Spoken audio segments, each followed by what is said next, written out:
The wind came first, not gently, not like a warning. It slammed into the valley like something alive, screaming across the plains, ripping at the fences, howling through the cottonwoods, as if it was hunting for something or someone. Eli Carter felt it before he heard it. A pressure in the bones, a heaviness in the air that made his horses uneasy and his old ranch dog, Boone, lift his head and whine low in his throat. Eli paused at the barn door, one glove half on, half off. "Easy, boy," he muttered, though his own chest felt tight. Blizzards didn't ask permission out here. They arrived when they wanted, swallowed the land whole, and left behind silence or death. He'd planned to finish early that day. The sky had been clear in the morning, pale blue and cold, but clear.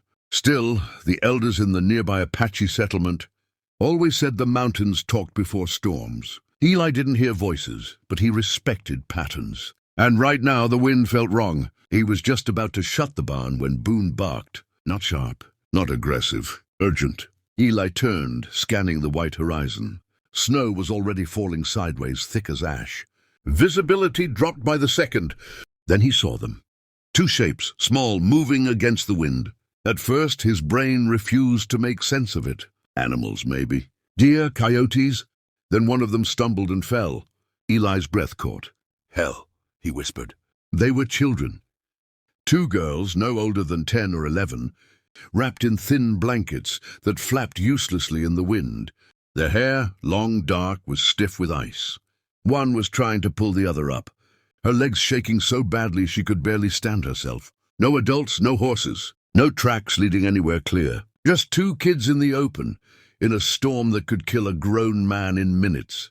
Eli didn't think. He ran! The snow swallowed his boots as he crossed the field, the wind burning his face raw. Boone sprinted ahead, barking, circling the girls like he understood exactly what was happening.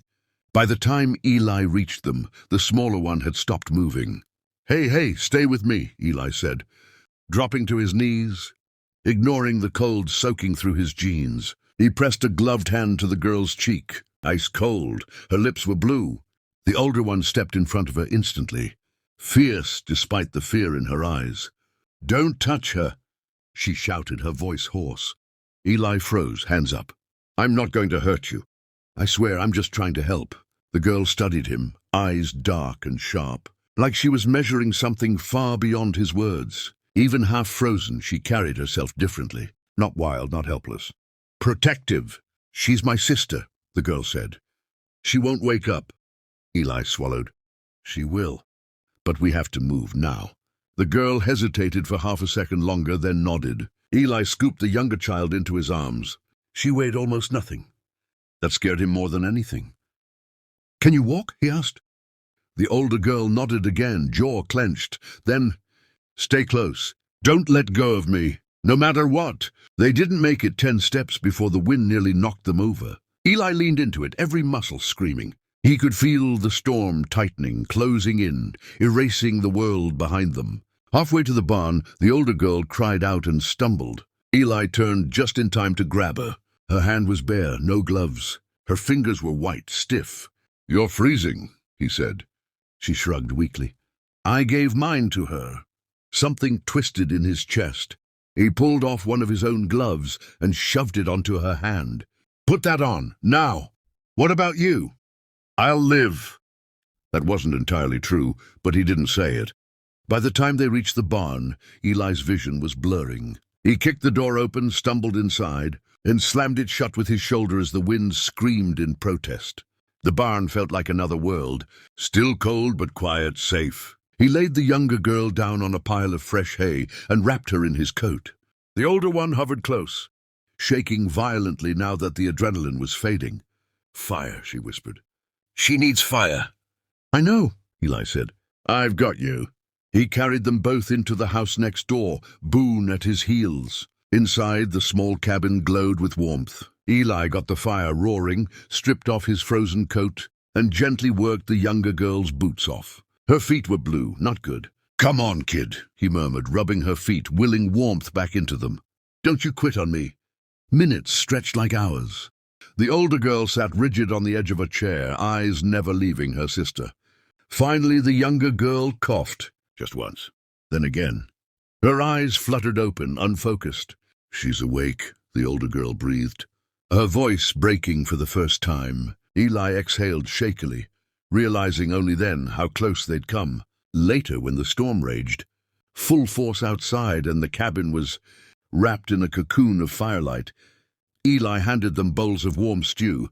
The older girl accepted hers with a quiet nod. The younger one clutched hers with both hands, sipping carefully. "What are your names?"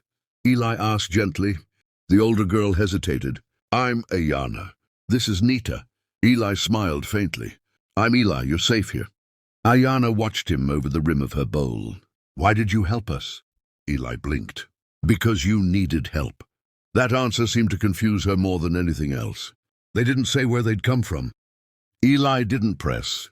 He figured they'd gotten lost, maybe wandered too far from their people before the storm hit. He had no idea how wrong he was. That night, Eli slept in a chair by the fire, boots still on. Every few minutes, he checked Nita's breathing. Ayana never slept at all. And far beyond the white-blinded plains, men were searching. By morning, the storm had buried the world. Snow piled against the cabin walls, sealing them in. Eli rationed food, told stories, kept the fire alive. Nita laughed softly at Boone's antics. Ayana listened always, listening like she was memorizing every sound. On the third day, the storm broke. Sunlight spilled across the valley, blinding and beautiful, and with it came hoofbeats. Boone growled low. Eli stepped onto the porch and felt his heart drop. Riders crested the hill, dozens of them. Apache warriors armed, moving with deadly calm. At their center rode a man whose presence seemed to bend the air around him. He dismounted slowly. Ayana gasped. "That's my father." Eli's stomach went cold. The man approached, eyes sharp as flint. He took one look at the girls, alive, fed, unharmed, and something unreadable crossed his face. Then he looked at Eli. "You saved my daughters," he said. It wasn't a question. Eli nodded, throat dry. "I didn't know who they were, The chief raised a hand. "My name is Taza Redbear," he said, "and I owe you a life debt." The valley went silent. Eli had saved 2 girls in a blizzard. He had no idea it would change his life forever, and that was only the beginning.